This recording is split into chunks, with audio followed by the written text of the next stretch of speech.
الحمدللہ اللہ کے فضل اور اس کی توفیق سے آج 27 دسمبر 2024 جمادی الاخرہ 1446 سنہ ہجری بروز جمعہ اللہ کے بابرکت گار مسجد میں حاضر ہیں۔ آج کا موضوع انبیاء اور اولیاء کے اختیارات کے حوالے سے ہے، یعنی رب العزت نے اپنے نبیوں اور اپنے اولیاء کو کیا شان عطا فرمائی اور کیا اختیارات عطا فرمائے۔ اور اس موضوع کی وجہ یہ ہے، قرآن و حدیث کا نام لینے والے اور اپنے آپ کو یہ بتانے والے کہ ہم سے بڑا قرآن و حدیث کا داعی کوئی نہیں، اور حضور کا نام لینے والے اور رب پر ایمان لانے والے کچھ ایسے بھی ہیں، قرآن و حدیث پڑھ کے انبیاء کی شان میں کمی کر رہے ہوتے ہیں۔ اس طرح کے الفاظ بولتے ہیں کہ بندہ کہتا ہے کہ پڑھا تو اس نے قرآن ہے، لیکن یہ بات کس طرح کی کر دی ہے۔ ایک بات میں نے سنی اور یہ اس کا جواب دینا ضروری ہے، لہذا اس لیے میں آپ کے سامنے قرآن و حدیث کی روشنی میں چند باتیں رکھوں گا، فیصلہ آپ نے کرنا ہے۔ تشریح کرنے والے ایک بندے کا میں نے سنا، کہنے لگا اس سے یہ معنی سمجھ آیا۔ اب یہ 15ویں صدی کا مولوی اپنا میں نہیں بتا رہا ہے، قرآن کا ترجمہ، قرآن کا واقعہ وہ تو سارے مسلمانوں کو پتہ ہے، اور یہ بھی رب العزت کی طرف سے آزمائش تھی۔ جب رب تعالیٰ اپنے خاص بندوں کو آزمائے تو ہمیں زبان کھولنے کی اجازت نہیں ہے، صرف اتنا بیان کریں گے جو قرآن و حدیث میں آ گیا، صرف مسئلہ بتانے کے لیے، بات واضح کرنے کے لیے، یا تو صرف قرآن کے لفظوں کا ترجمہ ہوگا یا حضور کے فرمان کے لفظوں کا ترجمہ۔ ایسی مقام پر اپنی طرف سے تشریح کرنے کی اجازت نہیں، کیونکہ وہ رب تعالیٰ ہے جو آزمائش لے رہا ہے اور آگے اس کے رسول ہیں، تو لہٰذا ہم کس حیثیت والے ہیں، لیکن وہ بندہ تشریح کر رہا ہے۔ ایک جگہ تے فرمایا وَظَنُّونِ إِذْ ذَهَبَ مُغَاضِبًا، او مچھلی والا نبی جڑا مچھلی دے پیڑ دے اندر چلا گیا اپنی قوم تو ناراض ہو کے، کیویں گیا؟ ہن ذرا اس منظر تے غور کرنا لوگو، میں ایک عقیدے دی بات سمجھانا چاہنا ہوں۔ کشتی دے اندر سوار ہے اللہ دا نبی بھی تے دیگر احباب بھی کشتی دے اندر سوار نے، کشتی اپنے بھمرے چ آ گئی ہے، کشتی ڈوبن والی ہے، قرآن اندازی ہون لگ پئی ہے، ایک بندہ اترے گا تے کشتی بچے گی، ایک بندہ اترے گا تے کشتی بچے گی، ورنہ کشتی نہیں بچ سکتی۔ قرآن اندازی ہون لگ پئی، پہلا نام نبی دا، پھر قرآن اندازی کرو یار اچھا جا بندہ ہے، اینوں بھلا دریائے سٹ دئیے، ایہو جے بندے تے ضائع نہیں کرنے چاہیے، پھر بھی نبی دا نام، تیسری مرتبہ بھی نبی دا نام۔ مانا یہ سمجھ آندا ہے جے نبی کشتی وچ رہندا ہے تے کشتی بچدی نہیں، جے نبی کشتی چوں باہر جاندا ہے تے کشتی بچدی ہے۔ اللہ کائنات دے لوکاں نوں سمجھانا چاہندا ہے کشتیاں نوں پار لنگھانا تے کشتیاں نوں ڈبو دینا یہ کہدا اختیار ہے؟ کسے نبی ولی دا اختیار نہیں، کسے نبی ولی دا اختیار نہیں، کسے نبی ولی دا اختیار نہیں۔ یہ قرآن پاک پڑھنے والے ہیں، پھر لوگ کہتے ہیں نہیں وہ بھی قرآن پڑھتے تم بھی پڑھتے ہو، نہیں، فرق بڑا ہے۔ نبی پاک علیہ الصلوۃ والسلام نے پہچان بتائی تھی، کچھ ایسے لوگ قرآن پڑھیں گے کہ قرآن ان کے حلق سے نیچے بھی نہیں اترے گا، اور فرمایا وہ مخلوق کے برے ترین لوگ ہوں گے۔ حضرت عبداللہ ابن عمر رضی اللہ تعالیٰ عنہما آپ ان قرآن پڑھنے والوں کو سب سے برا سمجھتے تھے جو بتوں والی آیتیں مسلمانوں پر پڑھتے تھے۔ آج کل تو نیٹ کا دور ہے اور ہر بندے تک بات پہنچ رہی ہے، اس لیے یہ بات بتانی پڑتی ہے، نہیں تو جی نہیں کرتا کہ ایک بڑی بات مشہور کر دی گئی کہ معاذ اللہ انبیاء تو اپنا پیشاب بھی نہیں روک سکتے، اللہ معاف کرے، استغفر اللہ۔ یہ ہے ان لوگوں کی باتیں کہ نبی اگر کشتی میں رہیں تو کشتی بچتی نہیں ہے، اور اگر پانی میں جائیں تو کشتی بچ جاتی ہے۔ حضرت یونس علیہ السلام کے واقعے کی طرف اشارہ کرتے ہوئے بات کرنا، یا معاذ اللہ یہ کہنا کہ انبیاء کے پاس کچھ نہیں ہے، وہ تو اپنا پیشاب بھی نہیں روک سکتے۔ یہ ہے آج کل کے 14ویں-15ویں صدی کے لوگوں کی باتیں۔ دوسری طرف قرآن ہے۔ سب سے پہلے میں آپ کے سامنے یہ پیش کرتا ہوں کہ ہمارا نظریہ کیا ہے اس حوالے سے۔ تو نظریہ بالکل واضح ہے کہ رب تعالیٰ ہی خالق ہے، باقی سارے مخلوق ہیں، باقی سب کو رب العزت نے پیدا فرمایا ہے، لیکن رب کی مخلوق میں سارے برابر نہیں ہیں۔ کچھ کو رب تعالیٰ نے مقام و مرتبہ عظیم عطا فرمایا ہے اور کچھ کافر اور بے دین ہیں، بڑا فرق ہے۔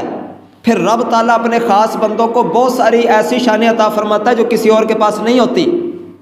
ہم جو نبیوں کی شانوں کے ماننے والے ہیں، نبیوں کی شانوں کو بیان کرتے ہیں یا ولیوں کی شانوں کو بیان کرتے ہیں، تو بالکل واضح طور پر عام مسلمان کا بھی یہی نظریہ ہے کہ یہ ساری اللہ نے عطا فرمائی ہیں۔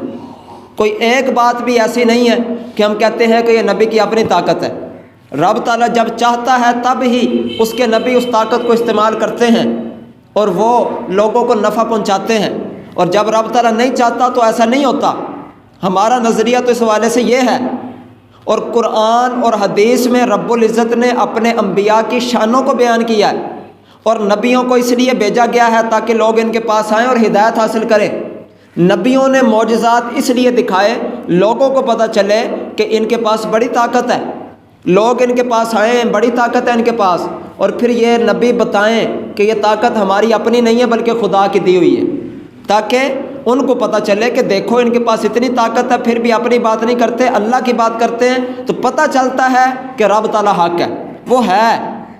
یہ دیکھو نا، سامنے موجود نہیں ہے، سامنے اس کی نبی کی اپنی طاقت ظاہر ہو رہی ہے، اس نے معجزہ دکھا کے اتنا کچھ کر دیا ہے، لیکن پھر بھی یہ نبی کہہ رہا ہے کہ میں کچھ نہیں ہوں، یہ مجھے دینے والا رب ہے، وہ ایک ہے۔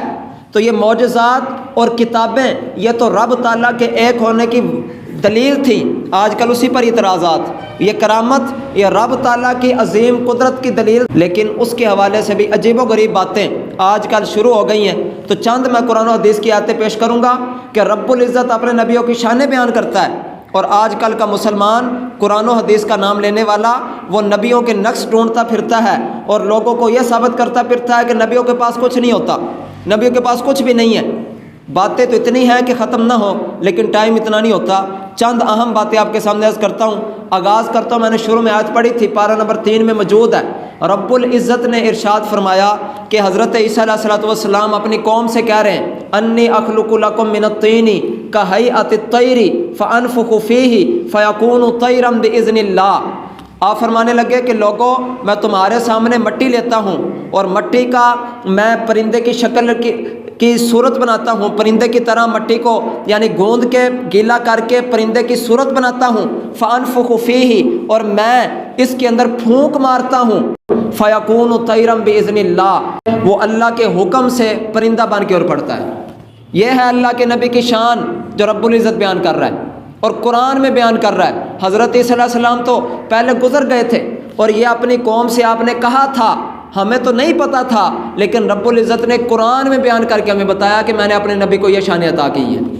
پھر اگلی بات، ابری الاکمہ والابرص، اور میں جو بالکل برس والا مریض ہوتا ہے اور جو بالکل نابینا پیدائشی نابینا ہوتا ہے، جس کی آنکھیں بھی نہیں ہوتی، میں اس کو بھی بینا کر دیتا ہوں۔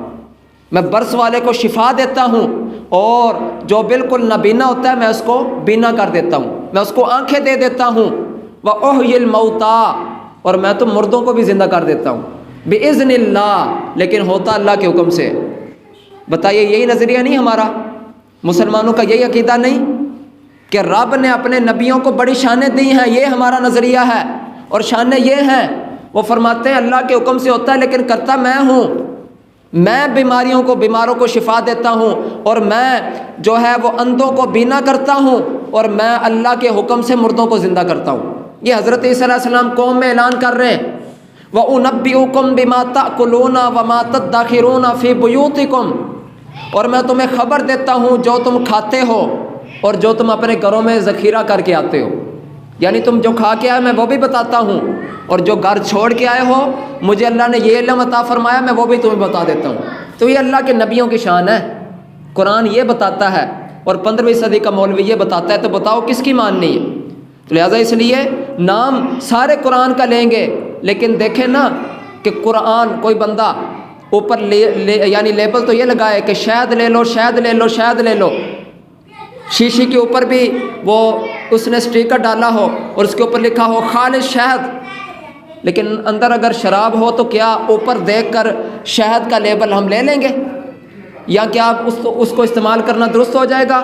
ایسا ہرگز نہیں ہوگا۔ تو یہ صرف قرآن و حدیث کا لیبل استعمال کرنے والے لوگ ہیں، باقی بیچ شراب ہی رہے ہیں، باقی بیچ غلط عقیدہ نظریہ رہے ہیں جس میں نبیوں کی شان میں کمی ہے۔ یہ عقیدہ یہ نظریہ کسی قرآن کی آیت میں آیا کہ نبی اپنا پیشاب نہیں روک سکتے؟ کس حدیث کا ترجمہ ہے؟ لیکن کر نہیں رہے، روک بات بتا نہیں رہے، کہتے دیکھو نا اگر رب طاقت نہ دے تو یہ ایسا نہیں کر سکتے، پیشاب نہیں روک سکتے، فلاں نہیں کر سکتے۔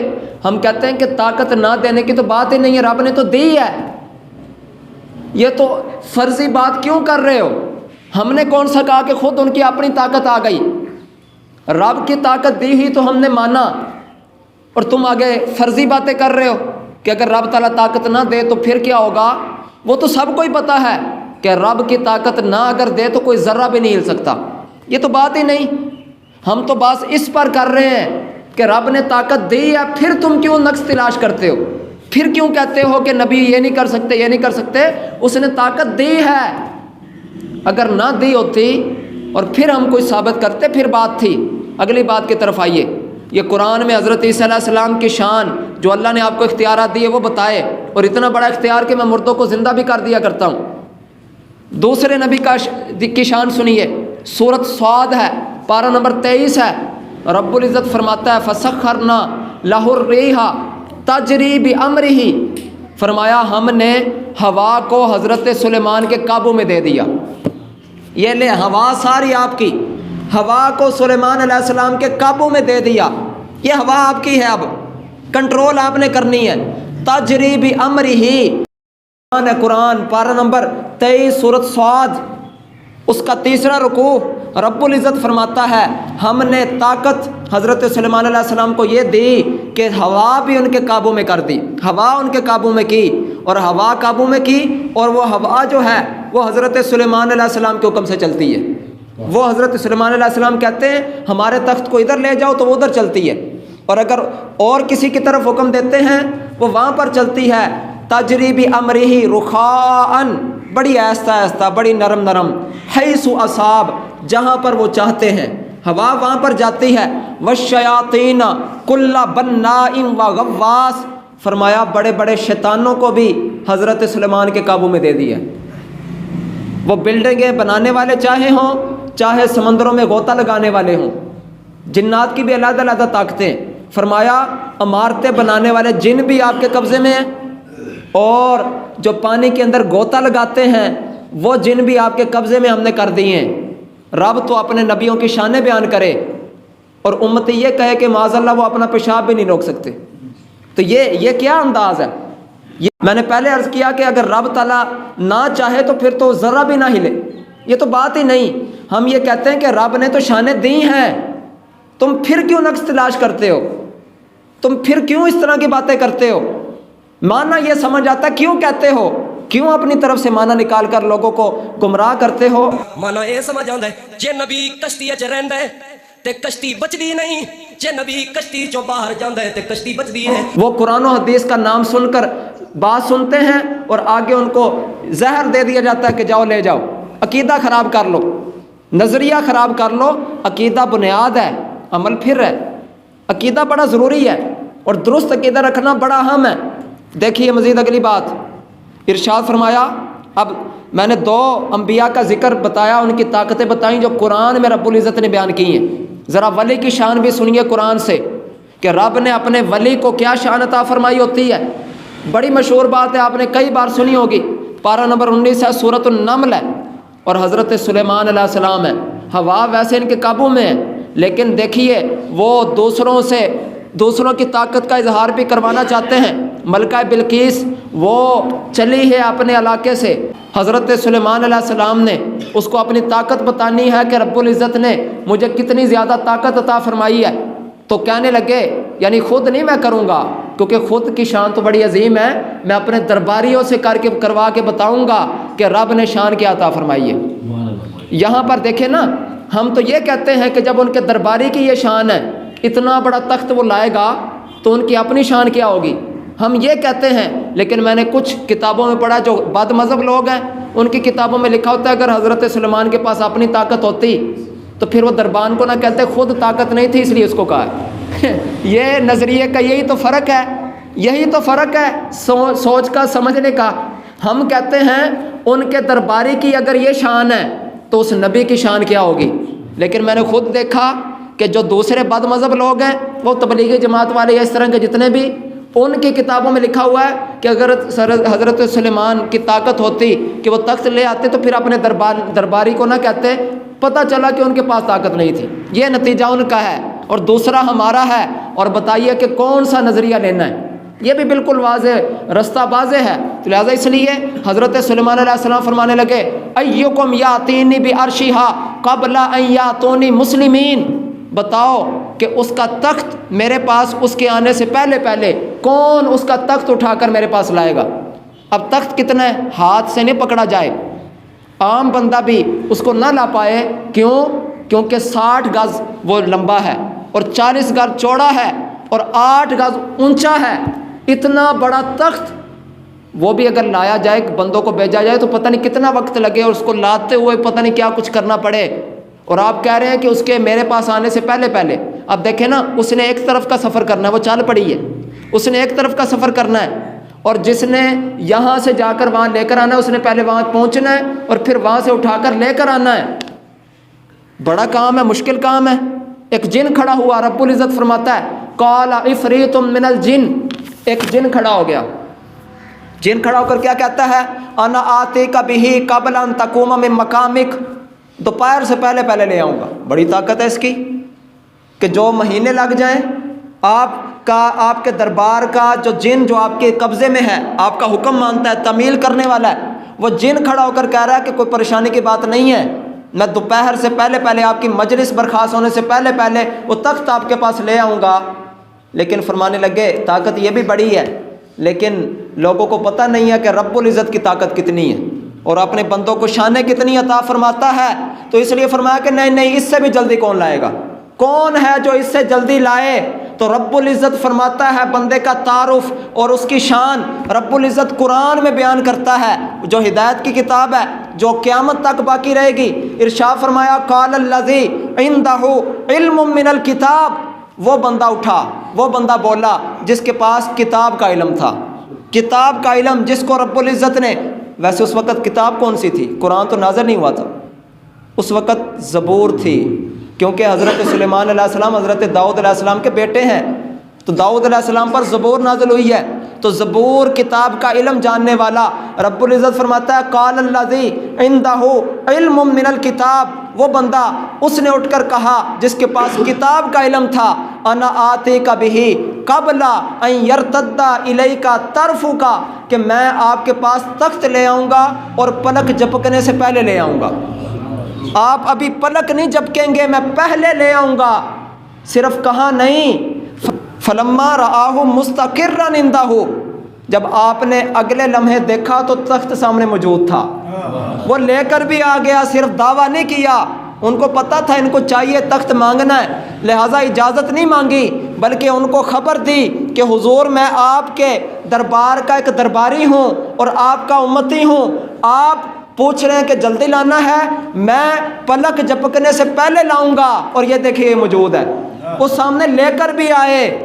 یہ اللہ کے ولی کی شان ہے، یہ اللہ کے ولی کی شان ہے، تو نبی کی شان کتنی بڑی ہوگی؟ یہ اللہ کے ولی کی شان ہے، اور اس ولی کی شان ہے کہ جس کے سینے میں زبور ہے، تو اس ولی کی شان کیا ہوگی جس کے سینے میں قرآن ہو، جس کے سینے میں قرآن ہو، جو کہ ساری کتابوں سے افضل کتاب ہے، جس کی عظمت اور شان کی کیا ہی بات ہے۔ لہٰذا اس لیے رب العزت تو اپنے اولیاء کو شانیں بڑی عطا فرماتا ہے۔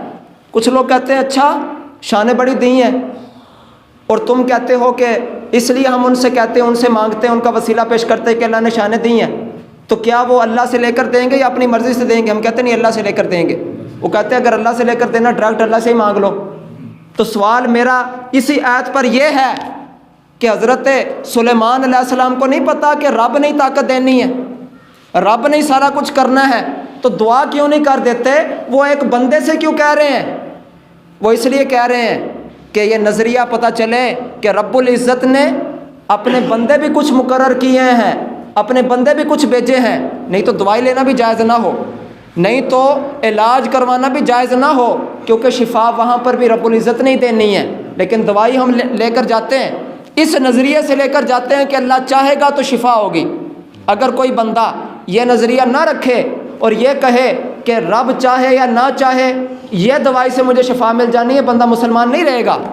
بات ہے نظریے کی، چاہے دوائی ہو چاہے کوئی اور کام ہو، اگر رب العزت پر یقین ہے اور یہ اعتقاد ہے کہ جو کچھ ہوگا اللہ کی مرضی سے ہوگا، پھر تو ٹھیک ہے، چاہے کسی ولی سے دعا کروائیں یا اس سے کچھ مانگیں یا کوئی دوائی استعمال کریں۔ اور اگر نظریہ یہ نہیں ہے بلکہ یہ نظریہ ہے کہ جو میں سامنے کام کرنے لگا ہوں یہ کرے گا، تو وہ نظریہ بالکل غلط ہے۔ اور رب چاہے گا تو ہوگا، رب چاہے گا تو شفا ہوگی، رب چاہے گا تو کوئی کسی کی مدد کر سکے گا، اور رب تعالیٰ چاہتا ہے تو ہی کچھ ہوتا ہے۔ اور وہ اللہ کے بندے، اللہ کے نیک بندے اللہ کی بارگاہ میں سفارشی یا وسیلہ والے بنتے ہیں، کیونکہ رب نے ان کو طاقت دی ہے، بتوں کو نہیں دی۔ قرآن میں کسی بت کی شان کوئی نہیں آئی کہ لات کو یہ شان ملی ہے، عزا کو یہ شان ملی ہے، فلاں بت کی یہ شان ہے، لیکن اللہ نے اپنے نبیوں کی شانیں بتائی ہیں۔ حضرت عیسیٰ علیہ السلام کی شان بتائی ہے، حضرت سلیمان علیہ السلام کا مقام بتایا ہے، آصف بن برخیہ جو کہ ولی ہیں ان کی شان بتائی ہے، اور بھی کثیر جگہ پر جگہ جگہ اللہ نے اپنے ولیوں کی اور اپنے نبیوں کی شانوں کا اظہار کیا ہے، بتایا ہے۔ تو لہٰذا اس لیے بڑا فرق ہے بتوں میں اور اللہ کے نبیوں اور ولیوں میں بہت فرق ہے۔ حضرت موسیٰ علیہ السلام کی شان سنیے، بخاری شریف کی حدیث پاک ہے، قرآن پاک کے بعد سب سے زیادہ مرتبہ بخاری شریف کا ہے، اس کے اندر واقعہ موجود ہے۔ حضرت موسیٰ علیہ السلام جلوہ گر ہیں، تشریف فرما ہیں، اور حضرت اسرائیل علیہ السلام آ گئے ہیں۔ زوردار تھپڑ حضرت موسیٰ علیہ السلام نے حضرت اسرائیل کے مار دیا۔ یہ بخاری شریف کی حدیث ہے۔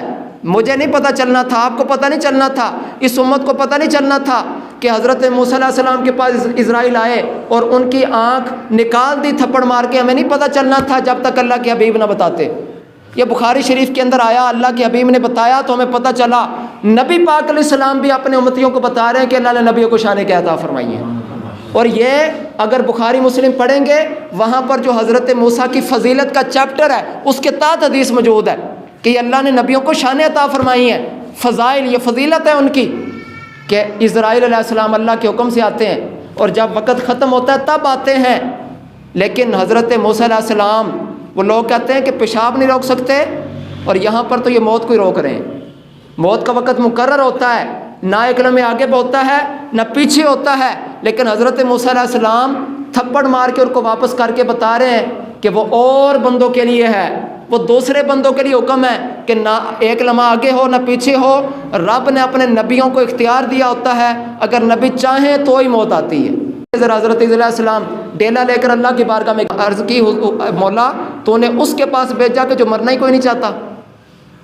اس موقع پر فرمایا تم ایک کام کرو نا، ایک بیل لے جاؤ جنت سے اور ان سے کہو کہ اس کے اوپر ہاتھ پھیریں، جتنے بال نیچے آئیں گے اتنے سال عمر بڑھا دی جائے گی۔ تو یہ نبیوں کا اختیار ہے، رب تعالیٰ نبیوں کو اختیار دیتا ہے۔ آپ نے ایسا کیا، بیل لے گئے، حضرت موسیٰ علیہ السلام سے کہا کہ ہاتھ پھیریے، جتنے بال آ گئے اتنی عمر بڑھ جائے گی۔ فرمایا اس کے بعد کیا ہوگا؟ کہا کہ جانا تو ہے۔ فرمایا پھر ابھی لے جاؤ۔ وہ ان کا اپنی مرضی ہوئی تو ان کی روح قبض کی گئی، نہیں تو ان کو موقع دیا جا رہا تھا۔ اب اللہ کے حبیب کی شان دیکھیے، بخاری شریف 466 حدیث کا نمبر کیا ہے؟ 466۔ اللہ کے حبیب علیہ السلام خطبہ دے رہے ہیں، سامنے صحابہ کرام موجود ہیں، حضرت ابوبکر صدیق جلوہ گر ہیں۔ حضور فرمانے لگے رب العزت نے ایک بندے کو اختیار دیا، چاہے تو دنیا میں رہے یا چاہے تو اس کو لے لے جو اللہ کے پاس ہے۔ اللہ نے کیا کیا ہے؟ بندے کو اختیار دیا ہے۔ یہ کہتے ہیں نبیوں کے پاس اختیار کیا ہے؟ نبی ولی کے پاس کیا اختیار ہے؟ ایک یہ امتی اور نام لینے والا امتی اور قرآن و حدیث کا نام لینے والا، اور لوگ اس کو اسپیشل سننے آئے ہوئے ہیں۔ ایک اس کا نظریہ ہے کہ نبیوں ولیوں کے پاس کیا اختیار ہے، اور ایک اللہ کے حبیب کا خطبہ ہے جو بخاری شریف کے اندر موجود ہے، جس کا ترجمہ بھی بالکل واضح ہے کہ رب تعالیٰ نے ایک بندے کو اختیار دیا، چاہے تو دنیا میں رہے، چاہے تو جو اللہ کے پاس ہے اس کو لے لے، جو اللہ کے پاس ہے اس کو لے لے۔ فرمایا اس بندے نے دنیا کو اختیار نہیں کیا، بلکہ اس بندے نے اللہ کے پاس جانے کو اختیار کیا۔ یعنی اس نے دنیا میں رہنا اختیار نہیں کیا، اس نے پسند کر لیا کہ وہ دنیا سے چلا جائے، جو اللہ نے تیار کیا وہ لے لے۔ اب حضور علیہ السلام نے یہ بیان کیا، باقی سارے صحابہ نے بھی سنا، حضرت ابوبکر صدیق رونے لگ پڑے اور شدید روئے۔ سارے صحابہ حیران، ان کو کیا ہوا ہے؟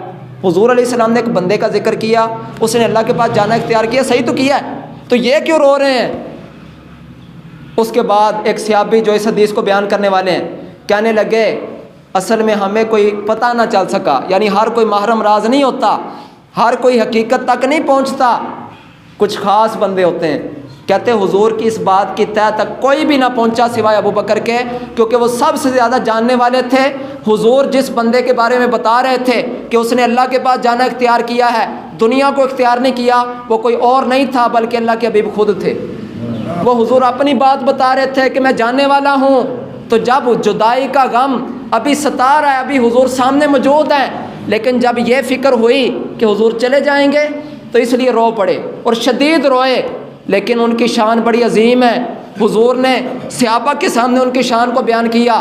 اللہ کا فضل ہے، ہم یہ خطبہ بھی حضور کا بڑی عظیم و شان طریقے سے بیان کرتے ہیں کہ غدیر خم کے موقع پر مولا علی شیر خدا کا ہاتھ بلند کر کے اللہ کے حبیب نے فرمایا تھا، سن لو بھائی، من کنت مولاہ فعلی مولاہ، کہ جس کا میں مولا ہوں یہ علی بھی اس کے مولا ہیں۔ ہم اس خطبے کو بھی عظیم طریقے سے بیان کرتے ہیں اور اس بات کو بھی بڑی شانوں سے بیان کرتے ہیں کہ حضور نے صحابہ کرام کے سامنے جب حضرت ابوبکر صدیق رو رہے تھے کہ حضور چلے جائیں گے، اس وقت فرمایا لا تبکی یا ابا بکر، اے ابو بکر نہ رو۔ کیوں؟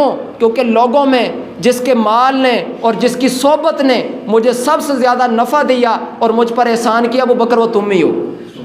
لوگوں میں سے جس نے سب سے زیادہ مال اور جان کے ذریعے مجھ پر احسان کیا وہ ابو بکر ہے۔ اور فرمایا لو کنت متخذا خلیلا لاتخذت ابا بکر، فرمایا اگر میں کسی کو خلیل بناتا، دلی دوست بناتا تو ابو بکر کو بناتا۔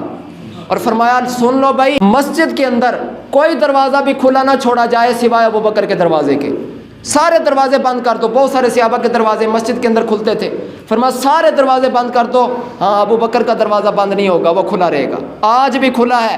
تو یہ اللہ کے حبیب کی شان ہے کہ رب تعالیٰ اختیار دیتا ہے اپنے نبیوں کو موت کا بھی، دنیا سے جانے کا بھی، رہیں یا چلے جائیں۔ اس کے علاوہ اور بہت ساری باتیں تھیں، اگر رب نے توفیق دی تو انشاءاللہ تعالیٰ اگلے جمعہ بھی کچھ عرض کروں گا۔ تو ایک یہ ہمارا نظریہ ہے، یہ اہل سنت کا نظریہ ہے کہ رب تعالیٰ اپنے ولیوں کو اور اپنے نبیوں کو عظیم شان عطا فرماتا ہے اور دیتا رب تعالیٰ ہی ہے۔ ایک یہ ہمارا نظریہ ہے۔ ایک ان کا نظریہ ہے کہ جو کہتے ہیں کہ نبی کشتی میں رہیں تو کشتی بچتی نہیں ہے اور کشتی سے باہر جائے تو کشتی بچ جاتی ہے، اور کہتے ہیں یہ معنی ہمیں سمجھ آتا ہے۔ تو یہ ان کا نظریہ ہے، اور نام دونوں طرف یہ ہے کہ ہم قرآن و حدیث پڑھ رہے ہیں۔ میں نے آپ کے سامنے بات بالکل واضح کی ہے، مرضی آپ کی ہے، لیکن یہ سمجھیے گا کہ شان والی بات جہاں پر ہو نہ اہل سنت اسی کو لیتے ہیں۔ رب تعالیٰ ہمیں سمجھنے کی توفیق